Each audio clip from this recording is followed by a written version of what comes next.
Hello everyone, आज से हम ऑर्गेनिक केमिस्ट्री में एक बहुत इंपॉर्टेंट टॉपिक डिस्कस करना शुरू कर रहे हैं जिसका नाम है बायोमोलिक्यूल्स।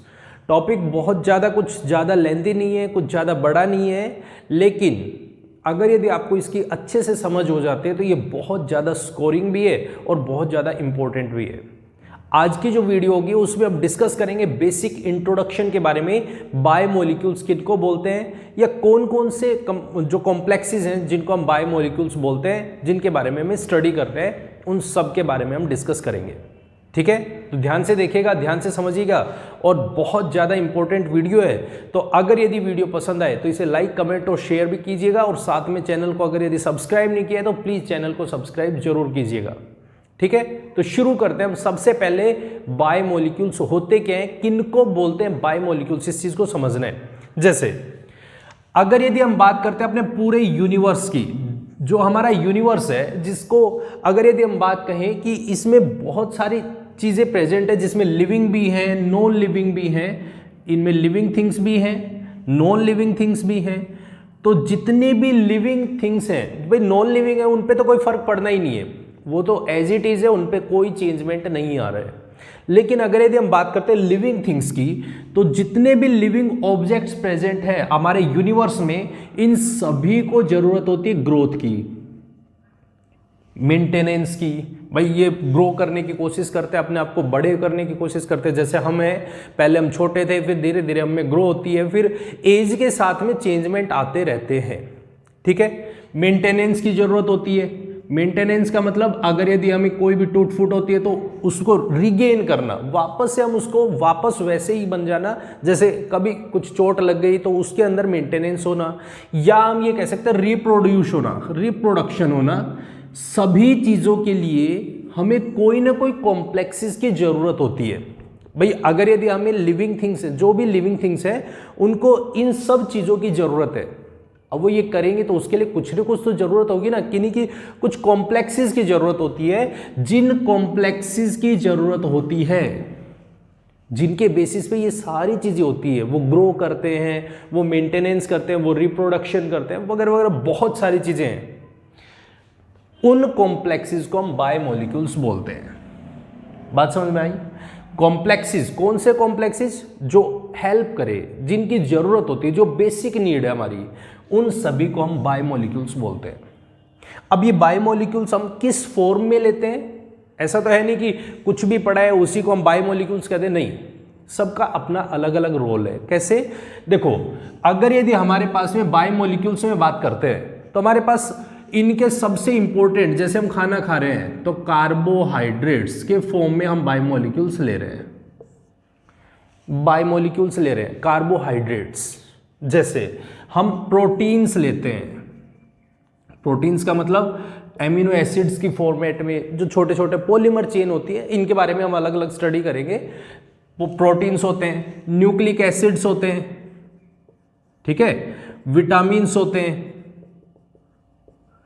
जैसे हार्मोन्स होते हैं, बहुत सारे टाइप के हमारे पास में, जिनको हम बोल सकते हैं बायोमोलिक्यूल्स प्रेजेंट होते हैं। अब कमाल की बात देखो, लिविंग थिंग्स को ग्रो करने के लिए, जो भी लिविंग ऑब्जेक्ट्स हैं, उन सभी को ग्रो करने के लिए इन मॉलिक्यूल्स की जरूरत होती है, ऐसे कॉम्प्लेक्सेस की जरूरत होती है। और सबसे बड़ी कमाल की बात तो ये है, जिन कॉम्प्लेक्सेस के थ्रू हमारी ग्रो हो रही है, ग्रोथ होने लग रही है, वो सारे नॉन लिविंग है। कमाल की बात ये है, नॉन लिविंग ऑब्जेक्ट्स से लिविंग ऑब्जेक्ट्स ग्रो करने की कोशिश करते हैं। देखो, कभी ऐसा हुआ है कि आप अगर यदि मरे हो और किसी जीवित के लिए आप काम करने लग रहे हो? कमाल की बात, नॉन लिविंग ऑब्जेक्ट्स किसी लिविंग थिंग को, लिविंग ऑब्जेक्ट्स को ग्रो करवाने लग रहे हैं। बात क्लियर हो गई? तो these are known as biomolecules. अब हमें जितना भी पढ़ना है, जितनी भी हमें स्टडी करनी है, केमिस्ट्री में हमें जितना भी पढ़ना है, वो सारा हमें इनके बारे में पढ़ना है। कार्बोहाइड्रेट्स क्या होते हैं, प्रोटीन्स क्या होते हैं, न्यूक्लिक एसिड्स क्या होते हैं, विटामिन्स क्या होते हैं, हार्मोन्स क्या होते हैं, वगैरह वगैरह, कई सारे पॉइंट्स हमें डिस्कस करने हैं। अलग अलग हम इनका डिस्कशन करेंगे। तो आज से हम शुरू करते हैं, कार्बोहाइड्रेट्स किनको बोलते हैं, क्या होते हैं कार्बोहाइड्रेट्स, क्या पॉइंट है, तो जरा उसके डेफिनेशन को समझने की कोशिश करते हैं। ठीक है, तो ध्यान से देखना है, ध्यान से समझना है। तो हमारा सबसे पहला पॉइंट है कार्बोहाइड्रेट्स।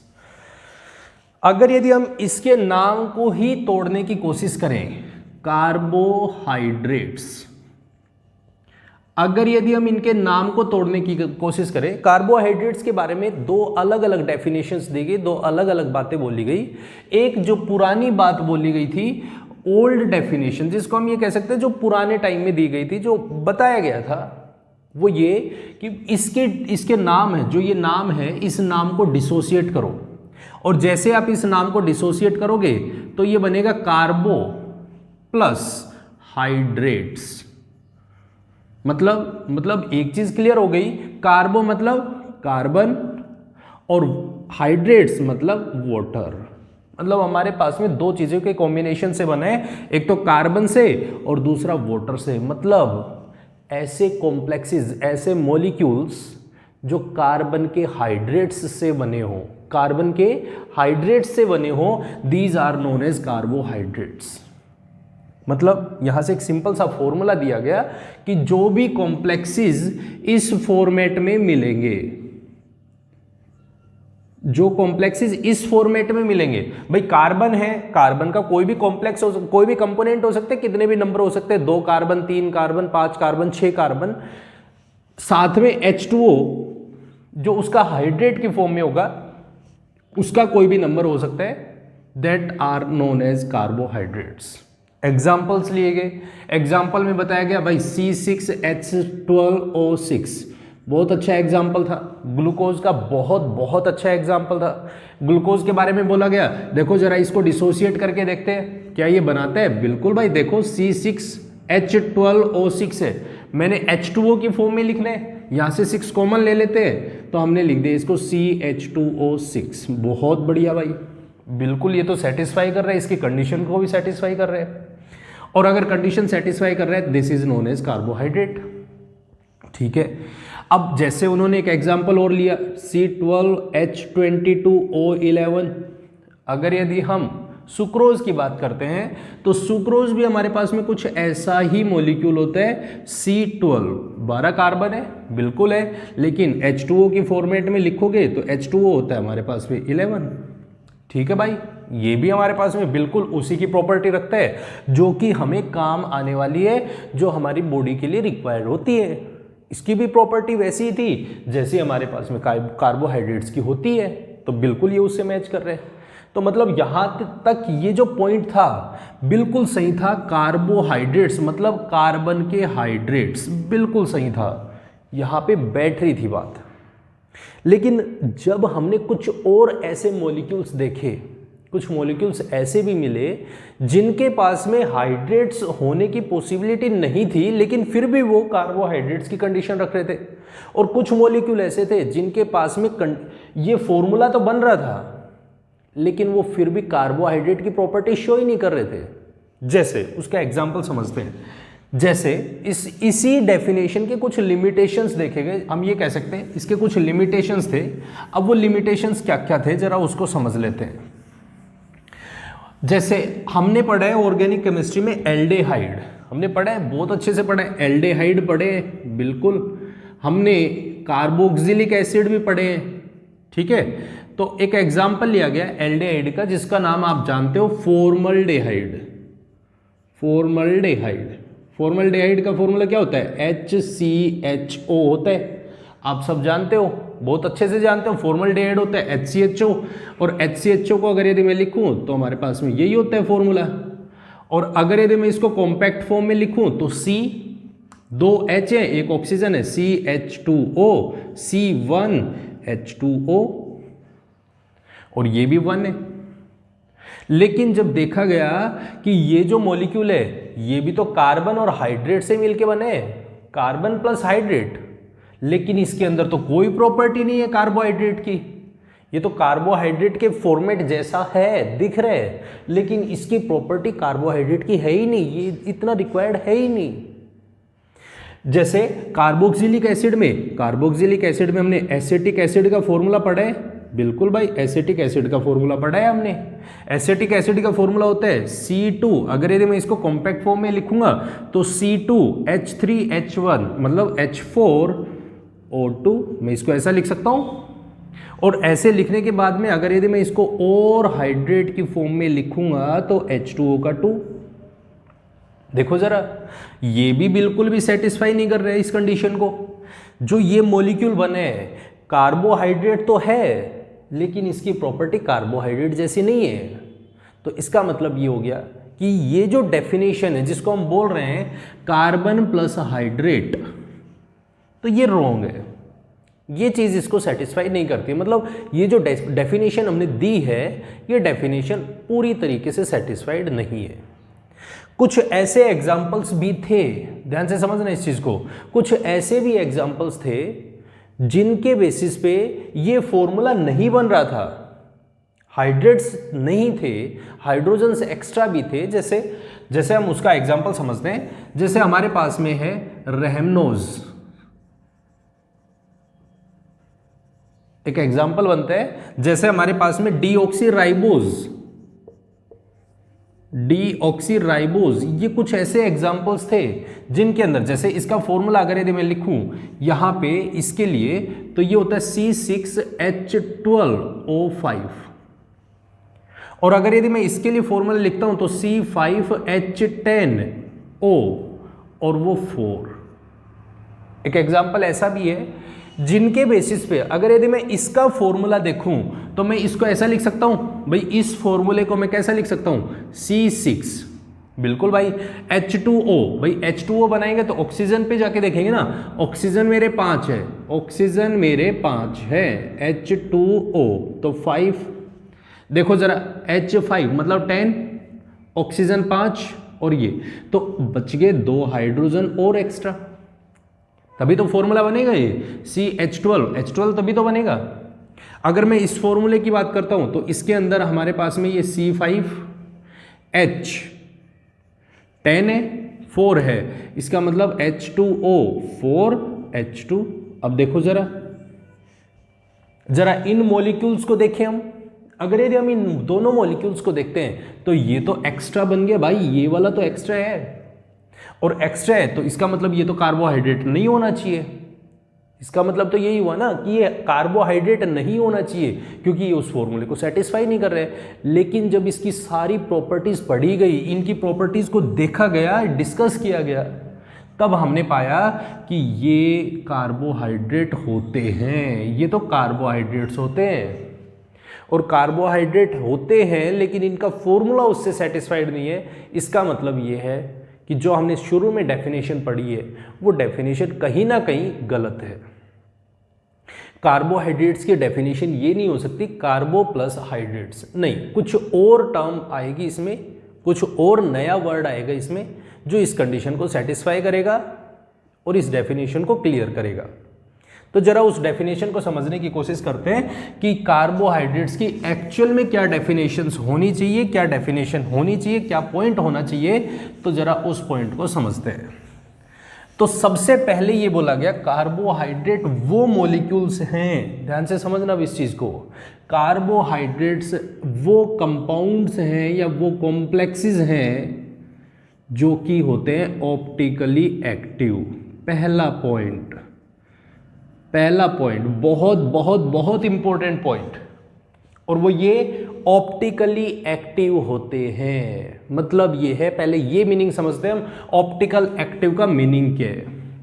ऑप्टिकल एक्टिव का मीनिंग ये होता है, अगर मेरे पास कोई भी एक मॉलिक्यूल है, जैसे मान लो सपोज करो मैंने ये कह दिया कार्बन है, ठीक है, और कार्बन कितने बॉन्ड बनाते हैं, तो कार्बन 4 बॉन्ड बनाने की टेंडेंसी रखते हैं, कार्बन 4 बॉन्ड बनाते हैं ना, तो कार्बन ये वाले 4 बॉन्ड बना रहे हैं।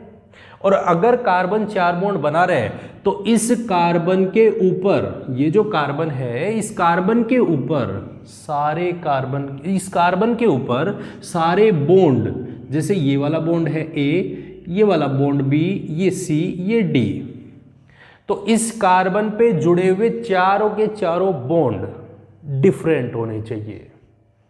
मतलब पहला पॉइंट ये बोल दिया कि इस कार्बन के ऊपर जुड़े हुए चारों के चारों बॉन्ड डिफरेंट एटम से जुड़े होने चाहिए। डिफरेंट से जुड़े होंगे, इसका मतलब ये कायरल सेंटर होगा, कायरल सेंटर होगा, और कायरल सेंटर होगा तो ये ऑप्टिकल एक्टिव सेंटर होता है। ऑप्टिकल एक्टिव सेंटर होता है, ये कायरल सेंटर है। ये तो उसने बोला कि ये कायरल सेंटर है, ऑप्टिकल एक्टिव सेंटर है, बिल्कुल ये मॉलिक्यूल ऑप्टिकली एक्टिव है।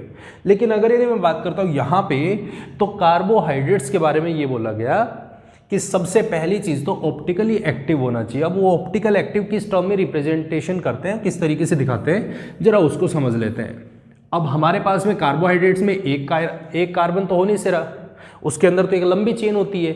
अब उस लंबी चेन को भी बोला कि भाई हम इस तरीके से रिप्रेजेंट ना करके किसी भी कार्बन चेन को, हम उसको मेजरली फिशर प्रोजेक्शन में रिप्रेजेंट करें, और रिप्रेजेंट करने के लिए भी हम इस तरीके से डैश लाइन का यूज करें, जिसके ऊपर चारों के चारों बॉन्ड डिफरेंट हो, चारों बॉन्ड डिफरेंट हो, और डिफरेंट होंगे तो ऑब्वियस सी बात है, ऑब्वियस सी बात है, वो क्या होगा, ऑप्टिकली एक्टिव मिलेगा। मतलब उसका जो अरेंजमेंट है वो डिफरेंट होना चाहिए। उसके अरेंजमेंट को अगर यदि हम देखें तो वो डिफरेंट अरेंजमेंट मिलना चाहिए। बात क्लियर हो गई। तो ऑप्टिकली एक्टिव, पहला पॉइंट उसने बोला कि ऑप्टिकली एक्टिव मॉलिक्यूल होना चाहिए, और दूसरा पॉइंट ये बोल दिया कि उसके अंदर पॉलीहाइड्रोक्सी, ये वर्ड बहुत ज्यादा इंपॉर्टेंट है। पॉलीहाइड्रोक्सी मतलब, पॉलीहाइड्रोक्सी का मतलब क्या हो गया, उसके अंदर बहुत सारे OH ग्रुप्स अटैच होंगे, बहुत सारे OH ग्रुप्स उसमें प्रेजेंट होंगे, OH ग्रुप होंगे, मिलेंगे, उसमें बहुत सारे OH ग्रुप्स प्रेजेंट होंगे, मतलब पॉलीहाइड्रोक्सी ग्रुप उसमें प्रेजेंट होगा। पॉलीहाइड्रोक्सी का मतलब OH, एक से ज्यादा OH हो, एक से ज्यादा OH हो, क्लियर है। अब खाली OH नहीं, पॉलीहाइड्रोक्सी या तो एल्डेहाइड होने चाहिए या फिर कीटोन्स होने चाहिए। ये बहुत इंपॉर्टेंट है। मतलब ये कह दिया कि कोई भी कार्बोहाइड्रेट होगा वो कार्बोहाइड्रेट ऐसा होगा जो ऑप्टिकली एक्टिव होगा with polyhydroxy aldehydes and ketones. Clear हो गया पॉइंट। तो उनको हम बोलते हैं, क्या बोलते हैं, कार्बोहाइड्रेट्स। और ये एक नई डेफिनेशन थी, नया पॉइंट था, जिसके बेसिस पे हमें इसको कार्बोहाइड्रेट टर्म्स को डिफाइन करने को मौका मिला। और हमने कहा कि इसके ऊपर अगर यदि एल्डिहाइड है तो एल्डिहाइड, या फिर कीटोन है तो कीटोन। मतलब एक बात सिंपल सी थी, और वो सिंपल सी बात ये थी कि कोई भी कार्बोहाइड्रेट हो, उस कार्बोहाइड्रेट के पास में ये जो वर्ड है पॉलीहाइड्रोक्सी, मतलब उसके पास में बहुत सारे OH ग्रुप्स प्रेजेंट होंगे, मतलब दो फंक्शनल ग्रुप्स उसके पास प्रेजेंट होंगे, या तो एल्डिहाइड या कीटोन होगा उसके पास में, या तो एल्डिहाइड या कीटोन होगा, और साथ में उसके पास में एल्कोहलिक ग्रुप प्रेजेंट होगा। ऐसे मॉलिक्यूल्स को हम क्या बोलते हैं, कार्बोहाइड्रेट्स बोलते हैं। क्लियर हो गया पॉइंट, एकदम क्लियर हो गया। तो ये था कार्बोहाइड्रेट का बेसिक इंट्रोडक्शन, जो सिंपल सी टर्म थी, डिफाइन करना था जिसको कि क्या होते हैं कार्बोहाइड्रेट्स। क्लियर है। नेक्स्ट वीडियो में हम बात करेंगे इसके नेक्स्ट पॉइंट पे, कितने टाइप्स के होते हैं, क्या क्या इसकी जो बेसिक डेफिनेशंस है क्या क्या होती हैं, उन सब के बारे में। ठीक है। तो आई होप आपको ये वीडियो पसंद आई होगी। अगर पसंद आई है तो इसे लाइक, कमेंट और शेयर जरूर करें, और साथ में अगर हमारे चैनल को अभी तक सब्सक्राइब नहीं किए तो प्लीज़ चैनल को सब्सक्राइब जरूर करें। Thank you very much and have a nice day.